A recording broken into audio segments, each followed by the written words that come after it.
Assalamualaikum warahmatullahi wabarakatuh.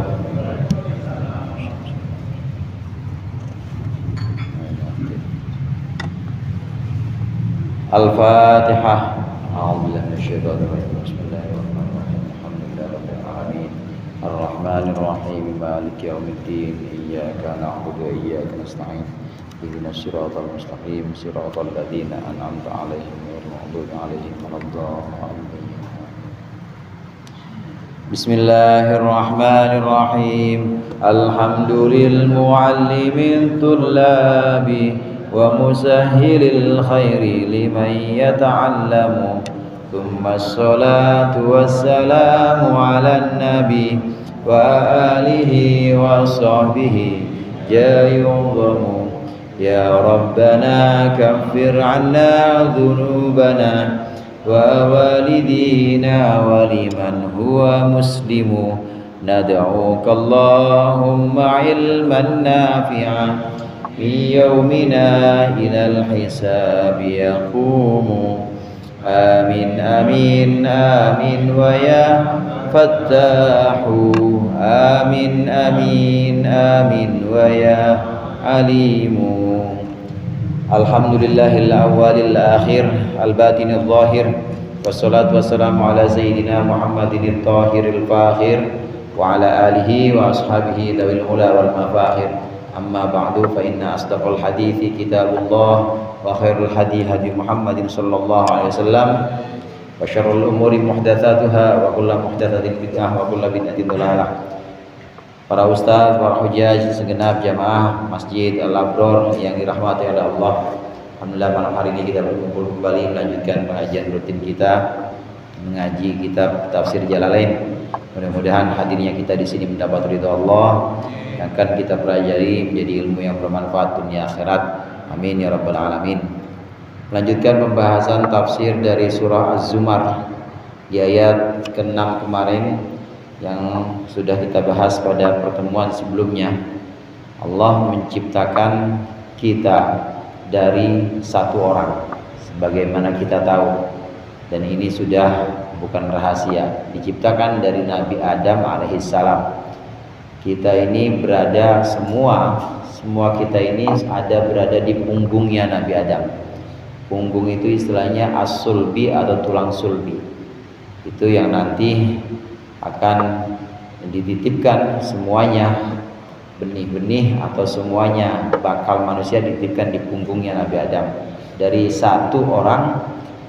Kemudian Allah ciptakan yang banyak, sampai sekarang ada 15 miliar kali seluruh dunia. Ini menunjukkan dzalika takdir, ini menunjukkan dzalikumullahu rabbukum lahul mulku la ilaha illahu. Ini menunjukkan betapa Allah adalah zat yang maha kuasa. Dari satu itu bisa Allah jadikan banyak. Biasanya kalau kita punya satu barang kemudian dibagi satu, dibagi dua, makin kecil apa makin gede Pak biasanya? Kalau dibagi dua makin kecil.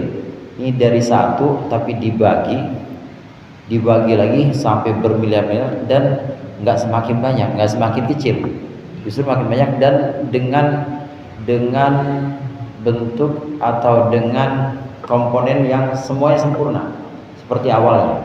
Jadi tidak ada yang berkurang sedikit pun, tidak ada sel-sel yang berkurang satu pun, tidak ada. Itu dari satu Allah ciptakan yang demikian banyak. Ini adalah kekuasaan Allah. Nah selain itu di ayat 6 kemarin dalam penciptaan seorang anak manusia di rahim, itu Allah menciptakan manusia di dalam rahim, ini di perut ibunya masing-masing. Ini khalqan min ba'di khalqin fi dzulumatin tsalath, penciptaan demi penciptaan di dalam 3 kegelapan. Sabda Rasulullah SAW kaitannya dengan ayat ini, Rasulullah menyebutkan inna ahadakum la yujma'u fi butuni la yujma'u fi batni ummihi arba'ina yauman nutfatan thumma arba'ina yauman alaqatan thumma arba'ina yauman mudghatan. Sabda Rasulullah, sesungguhnya semua kita ini di perut ibu kita 40 hari berbentuk nutfah, Nutfah itu masih berbentuk mani. 40 hari yang kedua ini berbentuk alaqah. Alaqah ini sudah mulai nempel. Kata-kata alaqah itu artinya sesuatu yang sudah nempel di dinding rahim. Tsumma arba'ina yauman mudghatan. Kemudian 40 hari yang ketiga ini sudah berbentuk mudghah, jadi sudah berbentuk daging yang sudah terbungkus. Ini 40 pertama, 40 kedua, 40 ketiga. Jadi 40 kali 3 berapa? 100. 40 kali 3 120. Berapa bulan tuh? 120 hari berarti berapa bulan? 4 bulan. Nah 4 bulan itu kemudian baru Allah tiupkan ruh melalui malaikatnya. Allah perintahkan malaikatnya untuk meniupkan ruh saat 4 bulan. Nah ini penciptaan demi penciptaan, tahap demi tahap yang ada dalam rahim seorang ibu. Janin ini terus dijaga oleh para malaikat Allah. Ini berada dalam 3 kegelapan. Jauh sebelum ilmu kedokteran, jauh sebelum sains modern, ini bisa menemukan bahwa lapisan kulit itu ada bertingkat-tingkat. Al-Quran sudah menyebutkan bahwa seorang anak atau janin atau embrio bayi yang ada dalam perut ibunya ini berada dalam 3 lapisan. Lapisan yang pertama lapisan kulitnya itu, kulit ibunya. Kemudian lapisan yang kedua lapisan rahim. Kemudian lapisan yang ketiga ini yang namanya plasenta.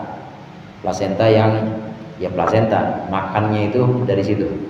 Makannya nyambung dari makan dengan makan ibunya. Sebelum sains modern menemukan ini, Al-Quran udah menyebutkan bahwa dalam rahim seorang anak ini berada dalam 3 kegelapan ini, yaitu kegelapan lapisan ini. Lapisan yang dimaksud di sini adalah kegelapan yang dimaksud di sini adalah kegelapan yang disebabkan oleh lapisan 3 lapis ini. Lapisan kulit ibunya, sebagaimana kulit bapaknya kan ada perutnya itu. Tapi ditambah lagi rahim, lapisan rahim, satu lagi plasenta. Ini Al-Quran membuktikan bahwa penciptaan manusia demikian sempurna. Selain itu membuktikan bahwasannya ini Al-Quran benar-benar dari Allah, dan Allah memberikan informasi tentang perkembangan, sebagian dari perkembangan janin, sebagian dari lapisan-lapisan yang ada dalam perut seorang ibu. Ini untuk membuat kita semakin yakin bahwasannya Al-Quran ini sudah melampaui zamannya. Al-Quran sudah lebih maju atau lebih dulu dibanding cara berpikir orang-orang pada waktu itu, dan lebih jauh. Karena ini memang bukan omongan manusia, ini adalah kalamullah, firman Allah Subhanahu wa taala. Ayat ke-6 dari surat Az-Zumar kemarin itu. Nah, sekarang yang akan kita baca ini ayat ke-7 dari surat Az-Zumar dan beberapa ayat ke depan. Bismillahirrahmanirrahim. Qala Allah Ta'ala wa huwa asdaqul qailin. In takfuru fa innallaha ghaniyyun 'ankum wa la yarda bi'ibadihi al-kufr wa in tashkuru yardahu lakum wa in tashkuru yardah lakum wa la taziru waziratun wizra ukhra thumma ila rabbikum marji'ukum fayunabbi'ukum bima kuntum ta'malun innahu alimun bidzatis sudur.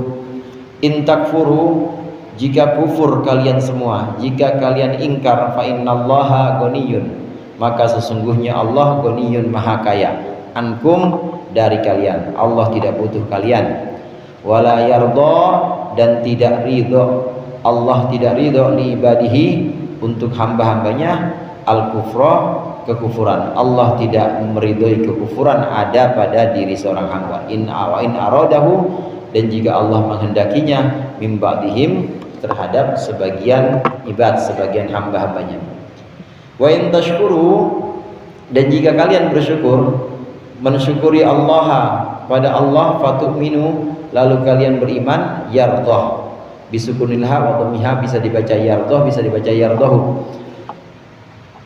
Yardah, maka Allah akan meridhoi, Allah akan meridhoi syukur itu, ma'a isba'in wa dunahu, dengan isba maupun selain isba. Ini juga bacaan ini, bacaan qiraat sabah. Ayyusyukra maksudnya Allah akan meridai syukurmu. Lakum bagi kalian, Allah meridai untuk kalian. Wala taziru nafsun dan tidak bisa menanggung nafsun seseorang.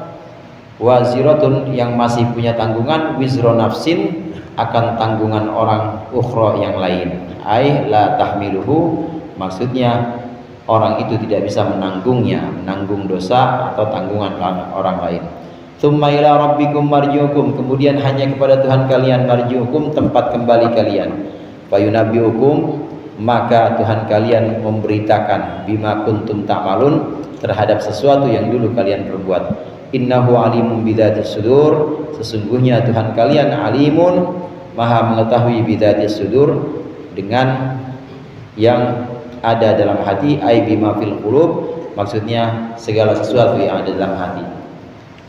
Telah ditunjukkan tanda-tanda kekuasaan Allah, tanda-tanda keesaan Allah untuk mengurusi dan untuk menyempurnakan penciptaan manusia dari satu orang kemudian jadi banyak.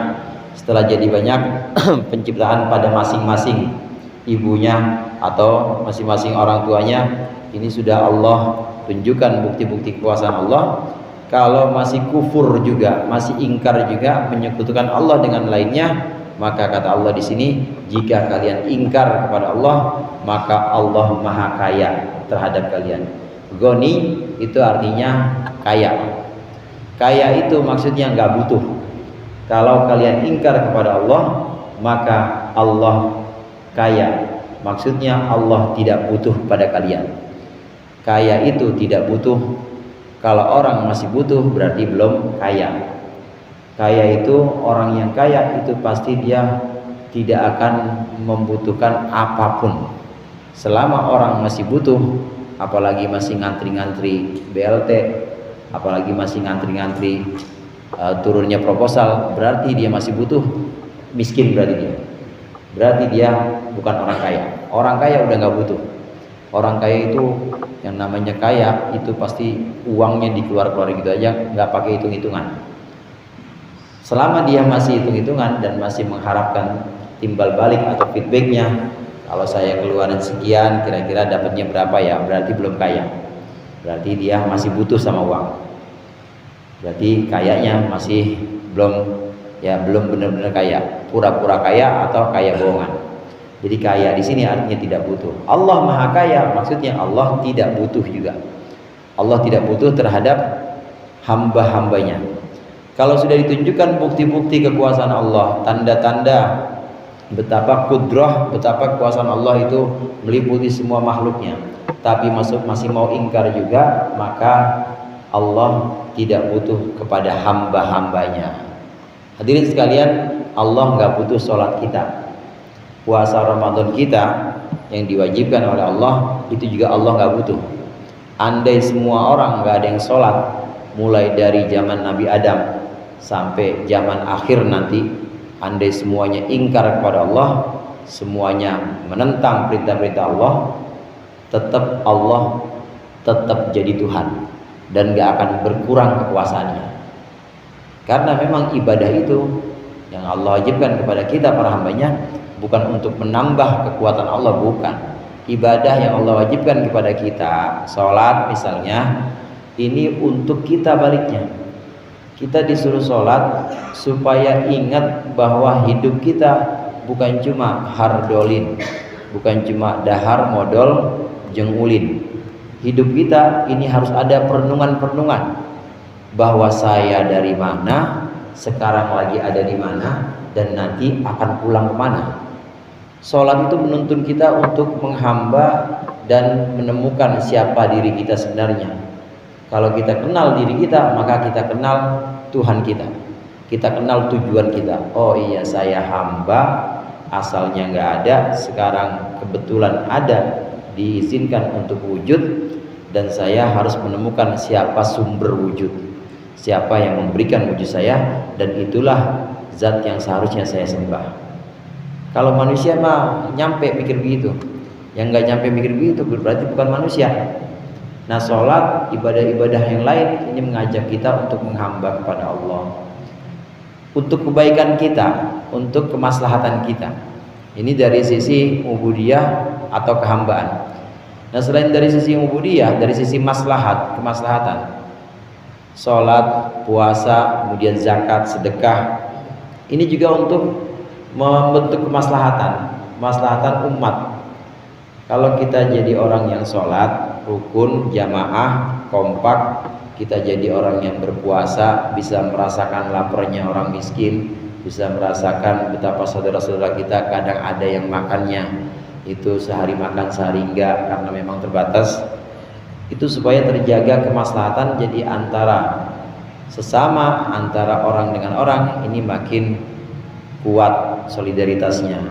Kenapa makin kuat solidaritasnya? Karena mereka masing-masing sudah merasakan betapa sulitnya lapar, merasakan betapa sulitnya kalau jadi orang tidak punya. Ada maslahat di sini. Kenapa diwajibkan puasa, diwajibkan zakat misalnya? Karena ada kemaslahatan supaya yang punya kelebihan membantu yang kekurangan, supaya yang kaya membantu yang miskin. Kalau sudah terjadi kemaslahatan seperti ini, maka jadi kompak. Kewajiban-kewajiban syariat yang Allah bebankan kepada kita bukan untuk menambah kekuasaan Allah, tapi semua baliknya kemaslahatannya untuk kita. Begitu juga baliknya untuk kesempurnaan jiwa kita, supaya kita sadar siapa kita, sedang ada di mana dan akan kemana. Itu semuanya baliknya untuk kita semuanya. Tidak, sama sekali tidak ada yang untuk Allah. Maka disebutkan di sini Allah Maha Kaya, nggak butuh Allah salat kita. Andai semua makhluk, bukan cuma manusia, bukan cuma Nabi Adam dan keturunannya kita, andai semuanya makhluk, malaikat, jin, manusia, andai semuanya makhluk menyembah Allah, termasuk jin dan setan juga menyembah Allah, semuanya nggak ada yang kafir, nggak ada yang ingkar, itu juga nggak akan menambah kekuasaan Allah, nggak akan terus Allah makin kuat powernya, enggak. Karena semuanya itu bukan untuk Allah, tapi untuk kita kemaslahatannya. Jadi Allah nggak butuh ibadah kita. Ibadah-ibadah yang diwajibkan kepada kita ini balik untuk diri kita sendiri. Nah, yang penting di sini ibadah yang kita lakukan, kemudian larangan-larangan Allah kita jauhkan supaya kita dapat ridhonya Allah. Allah tidak ridho, Allah tidak rela kalau hambanya ingkar kepada Allah. Allah tidak pernah pengen atau tidak pernah menghendaki. Allah tidak pernah menghendaki, menginginkan hambanya itu kufur, nggak pernah. Allah menginginkan hambanya bersyukur kepada Allah. Jika bersyukur, itulah yang Allah ridhoi. Saudara sekalian, iradah di sini artinya kehendak Allah. Allah menghendaki sesuatu, yang Allah kehendaki maka akan terjadi, yang Allah tidak kehendaki tidak akan terjadi. Masya'akan wa ma lam yasha' lam yakun. Apa yang Allah kehendaki akan terjadi, yang tidak Allah kehendaki tidak akan terjadi. Cuma kadangkala iradah ini tidak berbarengan dengan ridho Allah. Ada kalanya iradah Allah berbarengan dengan ridho Allah, ada kalanya iradah Allah, kehendak Allah ini tidak bareng sama ridhonya Allah. Kehendak Allah bareng sama ridho Allah. Contohnya, Allah berkehendak itu pengen. Allah pengen, menginginkan hambanya menjadi orang yang taat, sholat, melaksanakan kewajiban-kewajibannya, puasa juga Ramadan dilaksanakan. Maka ketika itu ada ridho Allah di situ. Jadi ridho Allah berbarengan dengan kehendak Allah. Ada kalanya ridho Allah tidak berbarengan dengan kehendak Allah. Allah menghendaki tapi Allah tidak ridho. Allah pengen cuma Allah nggak ridho. Lah gimana Ustaz, orang Allah pengen tapi Allah nggak ridho, kok bisa? Gini, kalau tadi hamba-hamba yang sholat, orang-orang yang sholat, manusia-manusia yang beribadah, maka akan aku berikan ganjaran atau balasan. Itu berarti ridho. Dan itu semua kehendak Allah, memberikan balasan kemudian menuntun untuk sholat, itu kehendak Allah. Nah, satu lagi ada kelompok hamba atau kelompok orang yang sudah disebutkan oleh Allah atau sudah diberikan batasan oleh Allah. Kalau yang ingkar kepada Allah, kalau yang ingkar kepadaku, kalau yang tidak bersyukur kepadaku, maka rasakan sendiri akibatnya, siksaku. Ini sebenarnya iradah Allah. Jadi iradah atau kehendak Allah itu gimana? Bagaimana kehendak Allah? Kehendak Allah menyiksa atau memberikan balasan kepada orang yang tidak bersyukur, orang yang kufur. Itu kehendak Allah. Tapi Allah gak ridho. Jadi ada kehendak Allah yang Allah ridho, seperti kita pada ngaji di sini, amin. Kita pada sholat di sini, amin. Ini kehendak Allah, kita kumpul di sini sekaligus ridho Allah. Tapi ada kehendak Allah, iradah Allah, tapi Allah nggak ridho. Jadi kalau kita pikirkan ada orang maksiat, kita renungkan ada orang yang sampai sekarang melakukan keharaman-keharaman, apakah itu iradah Allah? Iradah Allah juga. Itu adalah kehendak Allah, tapi Allah nggak ridho dengan itu. Dari sini saudara, maka kita bisa meyakini, dari sini kita bisa, akidah kita bisa makin kuat bahwa apapun yang terjadi itu semua sesuai dengan kehendak Allah. Ada orang taat, ada orang rajin ibadah, ada orang rajin ngaji, itu adalah iradah Allah, kehendak Allah, bareng dengan ridha Allah. Ada orang maksiat, ada orang begajulan, ada orang bergelut dengan keharaman, itu juga kehendak Allah juga. Itu juga kehendak Allah. Cuma Allah nggak ridha. Analoginya begini contohnya. Bapak-bapak punya anak, kita punya anak. Anak kita kalau nurut sama kita, disuruh pasti jalan, dimintain tolong apa-apa, gercep, langsung dia laksanakan. Nah, terus di situ ada keinginan dari bapak, anak yang nurut dengan ayahnya.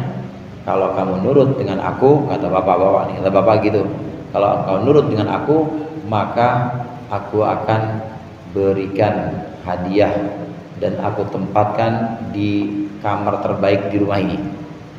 Tapi kalau ada yang tidak nurut dan ingkar kepada perintah-perintah ayah, maka tidak usah tinggal di sini, tapi tinggal di luar aja, di pagar, di latar tidurnya. Jangan tidur di kamar, tidur di latar. Nah, pertanyaannya, tidur di latar dan aturan tadi itu kehendak ayah atau bukan? Itu kehendak ayah. Itu adalah iradah ayah atau keinginan ayah untuk memberikan pelajaran, tapi tidak dibarengi dengan ridho. Nggak ridho, ada anaknya yang ingkar. Jadi secara hakiki semua perbuatan makhluk, baik perbuatan yang Allah ridho maupun yang Allah tidak ridho, semuanya adalah berasal dari Allah, termasuk orang yang melakukan maksiat. Itu dengan iradah Allah, dengan izin Allah. Cuma Allah nggak ridho. Kenapa Allah nggak ridho? Dia melakukan itu dengan pilihannya. Allah tidak meridhoi itu. Allah ridhonya dia gunakan akal, milihnya jangan milih maksiat, jangan milih ingkar, tapi milihnya milih iman dan milih taat.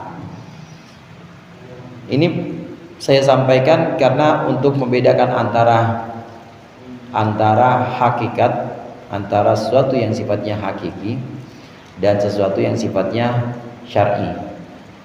Jadi hakikatnya dan syariatnya. Hakikatnya semua perbuatan hamba itu perbuatan Tuhan. Semua perbuatan makhluk itu perbuatan Tuhan.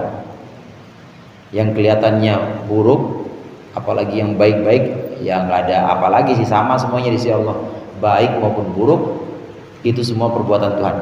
Bedanya ada yang Allah ridho, ada yang tidak ridho. Jadi syariatnya bagaimana? Syariatnya kalau kita melihat ada orang dia taat kepada aturan-aturan Allah, maka secara hakikat kita yakini bahwa itu perbuatan Allah. Kemudian secara syariat kita akui bahwa itu adalah upaya dia dan kita kasih penghargaan. Bagus, ini orang sudah berupaya untuk taat kepada Allah. Syariatnya seperti itu, tapi hakikatnya itu Allah yang sedang berbuat. Di sisi lain ada orang maksiat. Orang maksiat bagaimana pandangannya? Harus dua. Pandangan hakikatnya itu perbuatan Allah, tapi syariatnya kita harus bilang bahwa itu adalah pilihan dia. Dia milih untuk tidak taat kepada Allah, dia milih untuk ingkar kepada Allah dan maksiat, maka itu kembali kepada dirinya sendiri dan pasti akan Allah berikan balasan. Harus memandang segala sesuatu dari dua ini, dengan cara hakikat dan dengan cara syariat, dua-duanya. Kalau hakikat aja rusak, begitu juga syariat aja rusak. Kalau kita hanya memandang bahwa semua perbuatan itu dari Allah, maka kita su'ul adab. Ada orang mabok dibilang ini gara-gara Allah, ada orang maksiat ini perbuatan Allah, namanya su'ul adab. Nggak boleh. Begitu juga yang taat. Kalau yang dibilang taat itu semua taat itu perbuatan Allah, orang yang taat nggak layak dapat pahala, itu salah juga. Jadi dua-duanya harus dijadikan sebagai tinjauan atau secara pandang. Ini tentang iradah atau kehendak Allah. Yang Allah inginkan, yang Allah ridhoi, adalah kehendak Allah berupa syukur. Kalau bersyukur maka Allah ridho. Orang yang bersyukur itu berarti upaya syukurnya adalah kehendak Allah, iradah Allah atau perbuatan Allah, dan Allah ridho terhadap perbuatan itu. Nah, lanjut di sini bagian berikutnya, la taziru waziratu wizra ukhra. Imam Jalalain mengartikan menafsirkan wala taziru waziratun, itu maksudnya wala taziru nafsun waziratun wizra nafsin ukhra. Tidak bisa menanggung dosa seseorang, ditafsirkan di sini taziru nafsun waziratun. Nafsun waziratun di sini maksudnya orang yang berdosa. Orang yang berdosa tidak bisa menanggung dosanya orang lain. Orang yang wala taziru waziratun wizra ukhra. Orang yang berdosa itu tidak bisa menanggung dosa orang lain. Ini untuk orang yang masih punya dosa, untuk orang yang dia belum selesai dengan dirinya sendiri, belum selesai dengan hisabnya. Nah, tapi untuk jiwa atau untuk orang yang dia sudah bebas dari dosa, maka Allah punya hak untuk memberikan syafaat. Kata-kata wala taziru waziratu wizra ukhra secara harfiah kalau kita artikan, dosanya seseorang ya dosanya dia, nggak bisa ditanggung sama orang lain. Ada si Zaid nyuruh Amar disuruh nyolong, maka dosa nyolongnya Amar itu nggak mungkin dipindah ke Zaid. Yang nyolong Amar kan yang nyuruh Zaid, tetap Amar tetap dosa, karena itu dosanya Amar nggak mungkin dipindah ke Zaid. Nah, Zaid punya dosa nggak? Dosa apa? Dosa nyuruh, dosa memerintahkan perbuatan yang haram. Jadi dua-duanya kena dosa. Yang seperti ini yang masih punya dosa masing-masing, ini tidak akan bisa menanggung dosa orang lain. Nah, kalau yang sudah bersih dari dosa bagaimana? Orang yang sudah bersih dari dosa sudah selesai dari dirinya, dia sudah selesai dari perhitungan amalnya, maka dia bisa menanggung dosa orang lain. Dalam arti menanggung di sini diberikan syafaat atau diberikan pertolongan. Sebagaimana paham Ahlus Sunnah wal Jamaah. Dalam paham Ahlus Sunnah wal Jamaah, Nabi Muhammad SAW punya syafaat, dan orang-orang soleh punya syafaat, ulama punya syafaat, malaikat juga punya syafaat. Ini paham Ahlus Sunnah wal Jamaah. Artinya orang-orang yang tidak punya dosa atau yang sudah selesai dengan dirinya, ini bisa memberikan pertolongan kepada orang yang masih punya dosa. Ini Ahlus Sunnah wal Jamaah. Saya sebutkan Ahlus Sunnah wal Jamaah karena ada kelompok yang ngakunya Ahlus Sunnah wal Jamaah tapi mengatakan bahwa tidak ada syafaat, nggak ada pertolongan dari makhluk lain. Yang namanya dosa ya tanggung sendiri, gak akan bisa ada yang menolong. Mau itu nabi, mau itu guru, gak bakal bisa nolongin. Nah itu pandangan yang salah.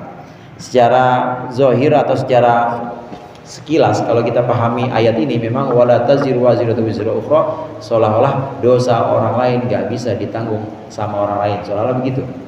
Tapi kita lihat tafsirnya, wala taziru nafsun waziratun, dosa orang lain tidak bisa ditanggung orang lain. Itu maksudnya dosa orang lain tidak bisa ditanggung orang lain yang masih punya dosa juga. Tapi kalau dosa orang lain ditanggung sama orang lain yang sudah tidak punya dosa, seperti para nabi atau orang-orang tertentu yang Allah berikan hak syafaat, wali-wali Allah misalnya, atau ulama atau malaikat, yang malaikat mah nggak punya dosa, itu bisa menanggung dosanya orang lain. Artinya ada pertolongan di sana. Ini Ahlussunnah wal Jamaah. Aswaja atau Ahlussunnah wal Jamaah, apalagi Ahlussunnah wal Jamaah ala thariqati Nahdlatul Ulama, ini meyakini bahwa seseorang ini bisa ditolong dan bisa menerima syafaat dari orang lain kalau orang lain yang dimaksud ini sudah selesai dan dia sudah bersih dari dosa-dosa.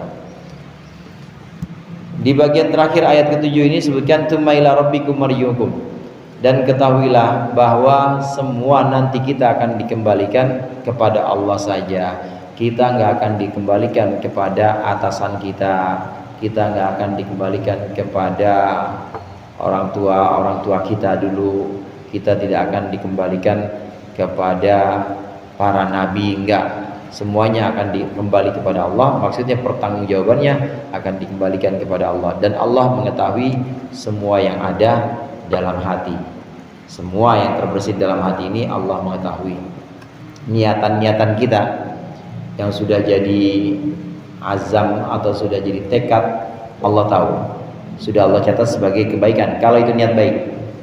Begitu juga niat buruk dalam hati, Allah alimum bidzati sudur. Niat buruk kalau itu sudah menjadi tekad, sudah menjadi satu keinginan kuat dalam hati, sampai 6 jam nggak tobat, maka dicatat. Malaikat atid kalau melihat orang punya niat buruk, dia nanya dulu sama malaikat raqib, gimana nih bro, catat nggak? Ntar dulu, kata malaikat raqib, tunggu 6 jam. Kalau 6 jam dia tidak tobat, catat. Jadi dapat dosa niat melakukan keburukan. Ini semua Allah ketahui semua yang ada di dalam hati makhluk-makhluknya. Nah saudara sekalian, tadi saya sebutkan raqib dan atid. Ini sebagai bukti atau sebagai saksi saja, saksi atau bukti-bukti yang memperkuat. Seandainya nggak pakai malaikat raqib, nggak pakai malaikat atid, Allah tahu tetap. Allah tahu niat kita di sini ngaji, apa di rumah lagi diomelin mulu, apa di rumah lagi puyeng aja, di rumah nggak bisa ngerokok, ngaji ya di sini biar ada terangan pikiran. Ada juga yang niatnya mungkin benar-benar pengen ilmu, ada juga yang niatnya mungkin adem di masjid mah enak, nyender dikit juga tahu-tahu isya. Itu semua niatnya Allah tahu. Enggak dicatat sama malaikat raqib, enggak dicatat sama malaikat atid, Allah tetap tahu. Kenapa harus ada malaikat raqib dan atid? Buat bukti kalau di sana ngeyel, enggak ya Allah, orang saya enggak pernah kok. Ini buktinya, dicatat sama malaikat raqib. Kalau atid, kalau keburukan, begitu juga kebaikan dicatat sama malaikat raqib. Allah alimum bidzati sudur. Allah mengetahui segala isi hati. Yang baik Allah ketahui, yang buruk Allah ketahui. Hanya catatan-catatan malaikat itu untuk memperkuat nanti, supaya tidak ada hujjah atau tidak ada bantahan dari mereka yang ngeyel atau yang ingkar. Nah, wa idza massal insanu durrun da'a rabbahu muniban ilaihi thumma idza khawwalahu ni'matan minhu nasiya ma kana yad'u ilaihi min qabl wa ja'ala lillahi andadan liyudilla an sabilihi qul tamatta' bi kufrika qalila innaka min ashabin nar.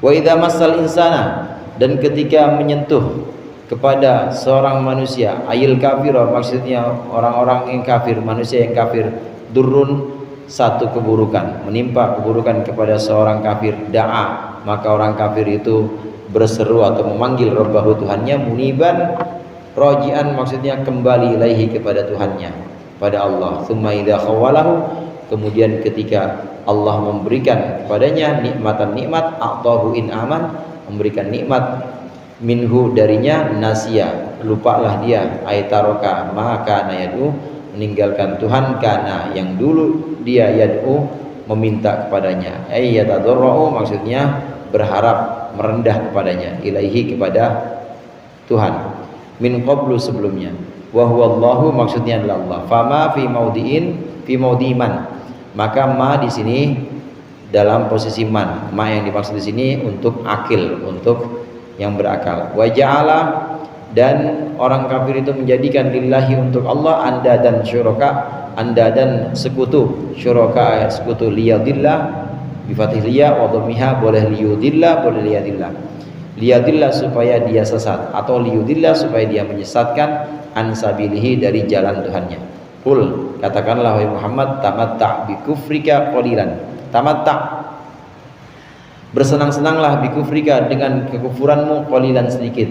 Baqiyata ajlika, maksudnya sisa ajal atau sisa batas umurmu. Innaka min ashabin nar, sesungguhnya engkau termasuk penghuni neraka atau pemilik neraka. Kalau ayat sebelumnya mengetengahkan tentang kewajiban bersyukur, tidak boleh kufur atau ingkar, karena orang yang kufur nikmat ini akan Allah biarkan, akan Allah cuekin. Wa idza massal insana durrun da'a rabbah, biasanya manusia itu gampang lupanya. Kalau lagi susah, dia dekat banget sama Allah. Kalau lagi ada kesulitan-kesulitan, bangun tiap malam tahajud. Tapi begitu kesulitannya Allah angkat, udah mulai lupa sama Allah. Masjid udah mulai ditinggalin, mainnya makin jauh, dan makin gak kenal sama orang-orang. Itu biasanya seperti itu. Maka disinggung di sini oleh Allah, orang-orang yang kufur terhadap nikmat Allah, dulu waktu punya kesulitan, ada kesusahan-kesusahan yang menimpa dia, musibah yang menimpa dia, dia meminta kepada Allah. Begitu Allah berikan kenikmatan, lupa pada Allah, dan dia lupa bahwa dulu dia pernah menyembah kepada Allah. Ini sifat orang-orang kafir. Ada kafir yang kafirnya di sini ada yang kufur nikmat, ada kafir juga yang disebut di sini kafirnya adalah kafir yang menolak keimanan. Kalau sekedar kufur nikmat saja, ya ini bukan kafir yang menolak keimanan. Ya ini masih taraf kekufuran nikmat, nggak bersyukur gitu aja, masih disebut mukmin. Orang dia rajin sholat, ibadah puasa Ramadan dilaksanakan, zakatnya juga dilaksanakan, semua rukun Islam atau semua perintah-perintah jalani di dalam agama Islam, dia jalani semuanya. Tapi dia kufur sama nikmat Allah. Maksudnya kufur di sini gimana? Nggak pernah sedekah, kemudian waktunya zakat dia nggak mau zakatkan, atau dia kena ini dalam hartanya ada musibah, habis kena kerugian, dia ngeluh, protes sama Allah, itu namanya kufur nikmat. Tapi masih iman, dia iman, cuma dia kufur, ingkar kepada nikmat yang sudah Allah berikan kepada dia. Ada yang seperti itu namanya kufur nikmat. Imannya ada, cuma kurang sempurna. Kenapa? Karena dia masih tidak rela atau tidak ridho kalau terkena musibah dalam hartanya misalnya. Dia lupa bahwa meskipun kerugian, meskipun usahanya semuanya boncos, nggak ada yang hasil, dia lupa masih sehat, dia lupa masih bisa jalan dan normal, nggak kayak orang-orang yang kesehatannya itu terganggu dan harus pakai alat bantu. Dia lupa nikmat-nikmat Allah yang lain, namanya kufur nikmat. Apakah dia disebut sebagai orang musyrik, orang kafir secara iman? Enggak. Orang yang kufur nikmat tetap disebut sebagai orang mukmin, cuma imannya tidak sempurna. Nah, tapi kalau sudah waja'ala lillahi andadan di sini, kalau sudah menjadikan selain Allah Tuhan-Tuhan sebagai sekutu, nah ini baru yang namanya kufur hati, bukan kufur nikmat. Ini namanya kufur yang bertentangan dengan keimanan. Ini benar-benar kafir kalau gini. Jadi protes mulu kepada Allah, kemudian setelah itu dia menduakan Allah, dia nyembah Allah atau dia protes sama Allah. Selain itu dia juga menyembah kerjaannya, dia menghamba kepada hartanya, dia menyembah kepada Tuhan-Tuhan selain Allah. Nah, yang seperti ini namanya musyrik. Jadi bagaimana? Imannya hilang kalau yang seperti ini. Ini bisa disebutkan sebagai orang-orang kafir. Jadi dia kufur nikmat juga dan juga kafir juga. Orang-orang kafir juga disebut sebagai kufur. Awalnya dia kufur nikmat, dia lupa kepada nikmat akal, karena akal itu harusnya dipakai, dia nggak pakai. Dia gunakan akal, dia tidak gunakan akal itu sehingga dia menganggap bahwa Tuhan lebih dari satu. Berarti dia mengingkari nikmat akal.